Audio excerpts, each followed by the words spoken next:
Right sir. అంటే మీరు ఇందాక అమెరికా గురించి మాట్లాడారు కాబట్టి ఎన్ఆర్ఐ, నాన్ రెసిడెంట్ ఇండియన్ అనుకుందాం. సో దీంట్లో ఎన్ఆర్ఐ, ఎన్ఆర్ఓ, ఎన్ఆర్ఈ, సరే అది పక్కన పెడదాం, ఎన్ఆర్ఐ అనుకుందాం కొంచెంసేపు. సో అంటే ఈ వాళ్ళందరూ కూడా ఒకప్పుడు నాకు తెలిసినంత వరకు అయితే నాకు అవగాహన ఉన్నంత వరకు ₹42 డాలర్ వాల్యూ ఉన్నప్పుడు ఇక్కడ ₹1,00,000 ఉండే. సరే అక్కడ ఇప్పుడు 10,000 యావరేజ్ శాలరీ అయింది దాదాపు ఒక సాఫ్ట్వేర్ ఇంజనీర్కు నాకున్న అవగాహన ప్రకారం. సో అప్పుడు ఒక 5,000 6,000 ఉన్న వాళ్ళు కూడా ఒక ₹1,00,000 అంటే ఒక 3,000 ఇంటూ 40 వేసుకుంటే ₹1,00,000 అంటే ఒక ఎకరా లాస్ట్ 2005 నుంచి 2008 మధ్యలో ఒక ఊర్లో ఇప్పుడు మనకి హైదరాబాద్ నుంచి దాదాపు సరౌండింగ్స్ 100 కిలోమీటర్స్ దూరంలో ఆ రేటు ఉండేది. ఇది నిజం. 50 కిలోమీటర్స్ రేడియస్లో కూడా హైదరాబాద్ సెంటర్ పాయింట్ తీసుకున్నట్లయితే ఉండేది. సో అప్పుడు అట్లా కొనుక్కున్నారు. ఇప్పుడు పరిస్థితి ఏంటంటే అక్కడ ఎన్ఆర్ఐకి $10,000 వస్తే ఇప్పుడు ఇక్కడ అదే పొలం 50 లక్షల నుంచి ₹1,00,00,000 ఉంది. సో అందుకనే ఇన్వెస్ట్ చేయట్లేదా, అందుకనే వాళ్ళు ముందుకు రావట్లేదా? సో అంటే ఈ ఫెమా లాంటి చట్టాలు అంటే ప్రాబ్లం ఉన్నాయంటారా? అంటే ఏం చెప్తారు మీరు ఒకసారి? చాలా అసలు ఇది ఎన్ఆర్ఐలకి మనకి అడ్డొచ్చేసేది ఫస్ట్ది FEMA or FERA whatever foreign exchange regulation act. దాని ప్రకారంగా ఎన్ఆర్ఐ డైరెక్ట్గా అగ్రికల్చర్ ప్రాపర్టీ కొనుక్కోవడానికి లేదు, ఇన్వెస్ట్ చేయడానికి వీల్లేదు. సో వాళ్ళు ఏం చేశారు గతంలో అంటే పేరెంట్స్కి గిఫ్ట్ రూపంలో పంపించి పేరెంట్స్ వాళ్ళ బ్రదర్స్ వాళ్ళకు పంపించి వాళ్ళ పేరున కొనిచ్చి తర్వాత అది ఎక్కువ అమ్ముకున్నాక వీళ్ళకి అందరికి అంటే మనకు తెలుసు కదా జాయింట్ ఫ్యామిలీ కాన్సెప్ట్ కాబట్టి అండ్ కొంత కాకపోతే కొంత వాళ్ళకి ట్రస్టీగా వాళ్ళు ఉండి ఇక్కడ చూస్తున్నారు కాబట్టి కొంత వాళ్ళకి ఇచ్చి మిగతా ప్రాఫిట్ వాళ్ళు పెట్టుకుని ఇలాగ చేసుకుంటూ వెళ్ళారు. కానీ ఇప్పుడు ఏమైపోయిందంటే వాళ్ళ పరిస్థితులు మీరు 10,000 అన్నారే, ఇప్పుడు అక్కడ ఇన్ఫ్లేషన్ చాలా ఎక్కువగా ఉంది. యుఎస్లో ఇప్పుడు 10,000 అనేది కామన్ అయిపోయింది. అక్కడ ఖర్చులు చాలా పెరిగిపోయాయి, వాళ్ళ సేవింగ్స్ తగ్గిపోయాయి. తర్వాత ఇప్పుడు వాళ్ళందరికీ కూడా అనిశ్చిత పరిస్థితులు వచ్చేసాయి. ఏ రోజున ఎప్పుడు ఏ ఉద్యోగం ఉంటుందో ఉండదో తెలియదు, మళ్ళీ వస్తుందని నమ్మకం లేదు. ఇప్పుడు ఉన్న చేతిలో బ్యాంకులో ఉన్న డబ్బులు తీసుకెళ్లి ఇన్వెస్ట్ చేస్తే వాళ్ళ పరిస్థితి ఏమవుతుంది? ఇంట్రెస్ట్ రేట్లు పెరిగినాయి. ఇంతకుముందు 1%కి మనకు లోన్ దొరుకుతా ఉంటే అక్కడ కూడా 5% దాకా పెరిగిపోయింది. అక్కడ కూడా ఇన్ఫ్లేషన్ వల్ల ఎందుకు జరుగుతుంది అంటారు అది. సో అందువల్ల ఇప్పుడు ఏంటంటే వాళ్ళు మనకి మన పర్టికులర్ హైదరాబాద్ తీసుకున్నాం అనుకోండి, తెలంగాణ హైదరాబాద్ తీసుకుంటే 40% సేల్స్ టు ఎన్ఆర్ఐస్ ఉండేది. మన లెక్కల ప్రకారంగా స్టాటిస్టిక్స్ 40% సేల్స్ ఎన్ఆర్ఐస్కి, పర్టికులర్లీ ఇప్పుడు మనకి రాబోతున్న నవంబర్ డిసెంబర్లో వాడు వచ్చి ఇయర్ ఎండ్ వాళ్ళకి హాలిడేస్ ఉంటాయి కదా, క్రిస్మస్ హాలిడేస్, లాంగ్ వెకేషన్లో ఇక్కడికి వచ్చేది, కొనుక్కునేది, ఇంత వాడు పెట్టుబడి పెట్టే పరిస్థితి లేదంటారు. ఇప్పుడు ఆ పరిస్థితి లేదు. వస్తారా ఈసారి? మీకు నమ్మకం ఉందా? ఎందుకు టికెట్ కూడా దండగా అనుకుంటారు, ఫ్లైట్ చార్జెస్ కూడా పెరిగిపోయినాయి. అదే కాదు, అసలు దినదిన గంటల్లో ఉంది. ఎందుకంటే మళ్ళీ ఇక్కడికి వచ్చిన తర్వాత సడన్గా అక్కడ ఏదైనా మార్చి రూలు, నువ్వు రీఎంటర్ అవ్వాలంటే నువ్వు మళ్ళీ ఇంకోటి కట్టాలి, $1,00,000 కట్టాలని చెప్పి అంటాడేమో, ఎవరికి తెలుసు ఆయన మనసులో ఏముందో. అందువల్ల ఈసారి అయితే ఇంకా డల్గా ఉంటుంది. ఈ క్వార్టర్, డిసెంబర్ క్వార్టర్ ఇంకా డల్గా ఉంటుంది. ఎందుకంటే వాళ్ళు రారు, పెద్దగా వాళ్ళు వచ్చే అవకాశాలు అయితే చాలా తక్కువగా ఉన్నాయి, లీగ్గా ఉన్నాయి. ఎవరైనా సిటిజన్షిప్ ఆల్రెడీ వచ్చేసి పాతకాలంలో వెళ్ళిన ఉంటారు చూసారా, అలాంటి ఎన్ఆర్ఐస్ ఎవరైనా గ్రీన్ కార్డు ఉన్నవాళ్ళు వరకే రావడానికి అవకాశం ఉంది. కానీ లేటెస్ట్గా వీళ్ళు H1B మీద ఉన్నవాళ్ళు, లేకపోతే ఇంకా వాళ్ళకి రాలేదు గ్రీన్ కార్డు అని అనుకున్నవాడు మాత్రం ఖచ్చితంగా ఈ సంవత్సరం అయితే ఈ లాంగ్ వెకేషన్ డిసెంబర్లో వచ్చే అవకాశాలు చాలా తక్కువగా ఉన్నాయి. అలాంటి పరిస్థితుల్లో వాళ్ళు పెట్టుబడులు ఇక్కడ పెట్టే అవకాశం మరింత తక్కువగా ఉంది. అందువల్ల ఎన్ఆర్ఐస్ కూడా రాకపోవటం వల్ల తెలంగాణ రియల్ ఎస్టేట్ ఇంకా కాస్త డిసెంబర్కి మనమైతే వాళ్ళ ఆశాభావంగా ఉన్నప్పటికీ కూడా అది జరగకపోవచ్చు. డిసెంబర్లో ఇంకా సేల్స్ లాస్ట్ ఇయర్తో పోలిస్తే ఇంకా తెలంగాణలో ఇంకా తక్కువ ఉండొచ్చు. అండ్ ఇంకోటి చెప్పాలి మీకు, ఆంధ్రాకి ఇప్పుడు వాళ్ళకేంటి కొత్తగా ఆంధ్రాకి ఎలా అయితే మనం ఇక్కడ తెలంగాణకు వచ్చి మన బిడ్డలని చెప్పి మన దగ్గర పెట్టారు, పెట్టుబడి పెట్టారు. కొంతమంది ఆంధ్ర వాళ్ళు కూడా హైదరాబాద్లో సెటిల్ అవుదామని చెప్పి కొంతమంది పెట్టుకున్నారు. కానీ ఇప్పుడు ఆంధ్రాలో కొంత ఒక రకంగా రాజకీయంగా అభివృద్ధి చెందుతుంది. ఎక్కడ చూస్తే అక్కడ లొకేషన్ 3 చోట్ల పెట్టాము, 4 చోట్ల పెట్టిస్తున్నాం, క్వాంటమ్ వ్యాలీ అని ఇలాంటి డెవలప్మెంట్స్ చేస్తున్నాడు. కాబట్టి అక్కడ ఎయిర్పోర్ట్లు బాగా వస్తున్నాయి, కాబట్టి అక్కడ కనెక్టివిటీ బాగా పెరుగుతుంది, కాబట్టి అక్కడ ఇన్ఫ్రాస్ట్రక్చర్ కూడా బాగా ర్యాపిడ్గా గ్రో అవుతుంది. కాబట్టి డెఫినెట్గా ఈసారి ఆంధ్ర వాళ్ళు అంటే అక్కడి నుంచి ఆ ఆరిజినేషన్ ఉన్నవాళ్ళు ఎవరైతే గన్నవరం చుట్టుపక్కల విజయవాడ వాళ్ళు, వైజాగ్ వాళ్ళు, తిరుపతి వాళ్ళు, నెల్లూరు వాళ్ళు, కర్నూలు వాళ్ళు, ఇప్పుడు ఎక్కడ చూసినా వాడకి ఒక జిల్లాకి కూడా ఒక్కొక్క ఎయిర్పోర్ట్ వచ్చింది, రాజమండ్రిలో కూడా వచ్చింది. వీళ్ళంతా కూడా అక్కడే పెట్టే అవకాశాలు ఎక్కువ కనిపిస్తున్నాయి నాకైతే. అర్థమైందా ఈ సంవత్సరం. అంటే నాకేమనిపిస్తుంది సార్, అదే మీరు అన్నది రైటే. సో ప్రస్తుతం అంటే రూపాయి క్షీణత, సో రూపాయి అనేది డాలర్ వాల్యూతో పోలిస్తే ఈ రోజున దాదాపు 88 రూపీస్ దాటడానికి వస్తుంది. సో పరిస్థితి ఏంటంటే దీనివల్ల ఎక్కువ అంటే కామన్గా నాకు అర్థం చేసుకున్న దాని ప్రకారం సో ఏమనిపిస్తుంది అంటే దీనివల్ల ఇంకా ఎక్కువ మంది వచ్చి ఇక్కడ కొంటారేమో అనిపిస్తుంది. కొంటారా ఏం చెప్తారు మీరు? ఎక్కడ అంటే ఇప్పుడు ఇండియాలో పరిస్థితి అంటే రూపాయితో పోలిస్తే 88 రూపీస్ అంటే మనది రూపాయి క్షీణించింది అంటే వాళ్ళకి అది ఎక్కువ అన్నట్టు. అంటే ఇన్వెస్ట్మెంట్ ఏమైనా పెరుగుతుందనే ఆశాభావం ఉందంటారా? లేదు మీరు అన్నది కరెక్టే, జరిగేది ఏమో. కానీ ఈ అనిశ్చల పరిస్థితుల వల్ల వాళ్ళు they will definitely play safe. అనిశ్చిత పరిస్థితి అంటే సార్ అంటే ఇక్కడ ఉన్నటువంటి పాలకుల నుంచి అంటారా, స్టెబిలిటీ లేకపోవడం అని అంటారా, లేకపోతే టోటల్గా ఆర్థికమైన రేట్లు పెరగడం అంటారా? ఏం చెప్తారు? ఇక్కడ నా 3 రకాలు ఉన్నాయి. ఒకటి గ్లోబల్ అన్సర్టెనిటీస్, అక్కడ యుఎస్లో ఉన్నటువంటి సిచ్యువేషన్ పరిస్థితి, యుఎస్ ఎకనామిక్ బాయిల్ డౌన్. ఇప్పుడు యుఎస్ గవర్నమెంట్ కూడా క్లోజ్ చేశారు, 2 రోజులు అయింది కదా. సో అక్కడ ఉన్నటువంటి ఆ పరిస్థితి.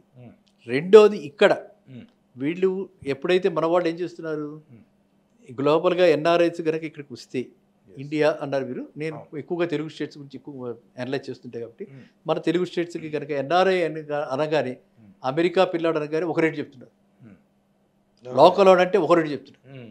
ఆశ ఎక్కువగా ఉంది, తెలియదు కాబట్టి. అండ్ అమెరికా పిల్లవాడు ఎంటైర్ ఇందాక మీరు ఇచ్చిన సబ్జెక్ట్లో క్యాష్ ఇవ్వడు, మొత్తం చెక్ ఇస్తారు.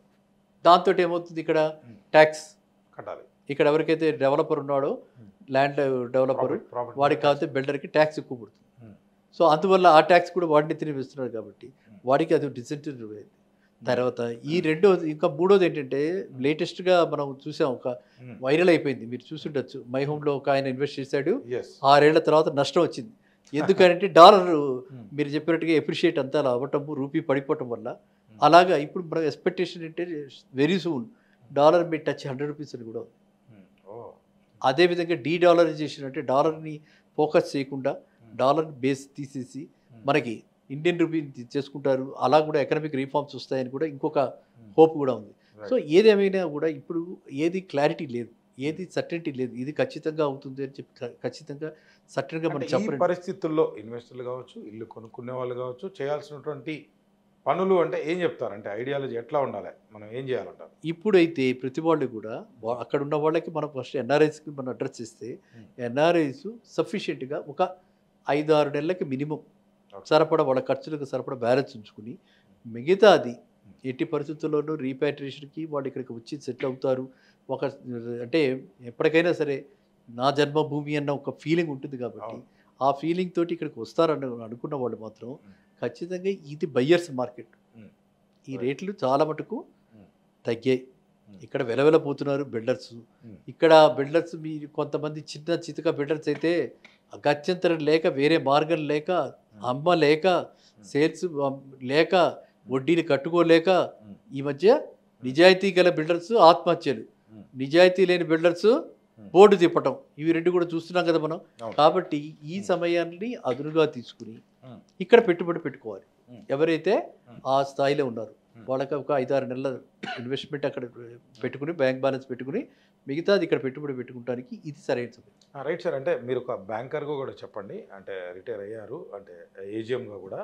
సో ప్రస్తుతం అసలు రియల్ ఎస్టేట్ రంగాన్ని కొంచెం పక్కన పెట్టి వీటిని ఏ మ్యూచువల్ ఫండ్ ఈక్విటీస్లోనో పైసల్ని అది ఎన్ఆర్ఐ వాళ్ళ మదర్కి ఇస్తారా, లేకపోతే అక్కడి నుంచి తెచ్చుకుంటారా, లేకపోతే ఇక్కడి నుంచి బిజినెస్ చేసుకుంటారా, ఉన్న దాంట్లో జాబ్ దాంట్లో కొంత దేంట్లో పెడితే బెటర్ అంటారు? ఏం చెప్తారు మీరు? ఇప్పుడున్న పరిస్థితి నెక్స్ట్ 2 ఇయర్స్కి ఏం చెప్తారు?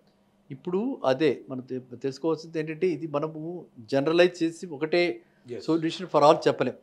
ఒక్కొక్కళ్ళకి వ్యక్తిగతంగా ఇండివిజువల్గా వాళ్ళ అవసరాలను బట్టి వాళ్ళ వ్యక్తిగత అంటే పరిస్థితుల్ని బట్టి మనం వాళ్ళకి అడ్వైజ్ చేయాలి.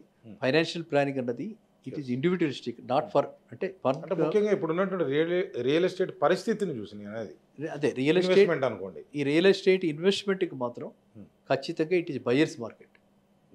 2,500 రూపాయలు ఖర్చు కట్టుబడికి అవుతున్న రోజుల్లో 2,500 రూపాయలు కట్టుబడికి, I'm not talking about the cost of land, ఒక డీలక్స్ ఎస్ఎఫ్టీ కన్స్ట్రక్షన్ గురించి, కన్స్ట్రక్షన్ కాస్ట్ పర్ ఎస్ఎఫ్టీ అవుతున్న రోజుల్లో 5,000 రూపాయలకి మీకు రెడీ టు మూవ్ ఇవాళ కట్టేసేస్తే 3 నెలలు మీరు వుడ్ వర్క్ చేయించుకోవటం, 3 నెలల్లో ఇల్లు దిగిపోవటం. అంటే ఒకవేళ అపార్ట్మెంట్ అయితే యూడిఎస్ కొంత 50 60 ఫ్లోర్స్ని బట్టి వస్తూ ఉంటుంది, ఆ ఏరియాని బట్టి వస్తుంది. సో మంచిది అంటారు. 5,000 రూపాయలకి వస్తుంది.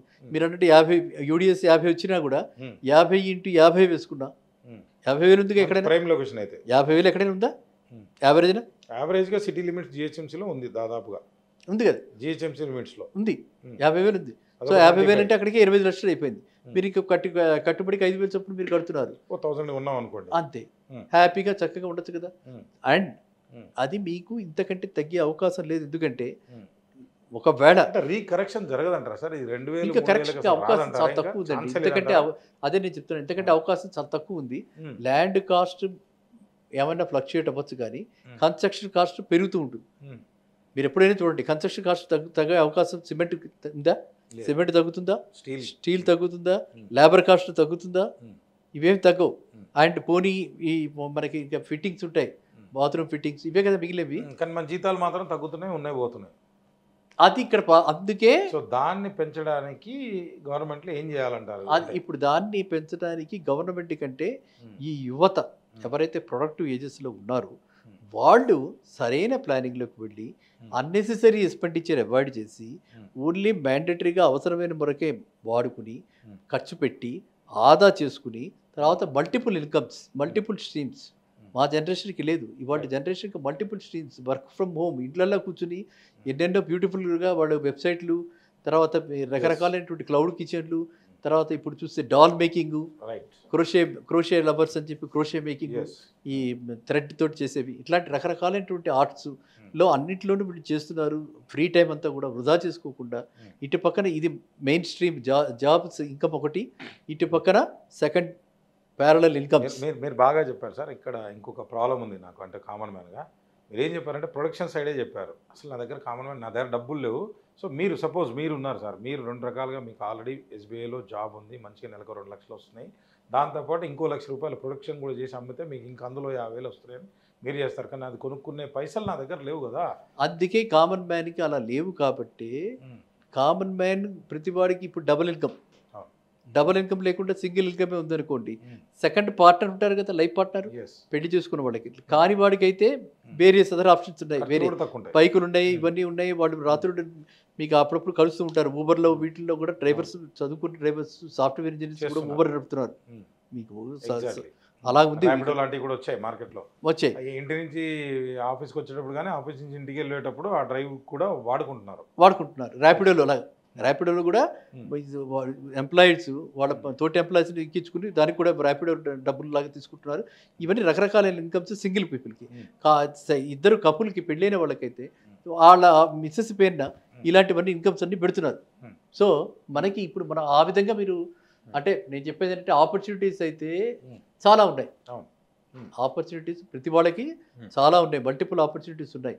కానీ మీరు చూస్తే యువత ఇవాళ జాగ్రత్త పడాల్సినటువంటి యువత, ప్రొడక్టివ్ ఏజెస్లో ఉన్నటువంటి యువత, వాళ్ళు ఏం చేస్తున్నారు, టైం అంతా వృధా చేస్తున్నారు. ఏ విధంగా వృధా చేస్తున్నారు అది కూడా చెప్పాలి.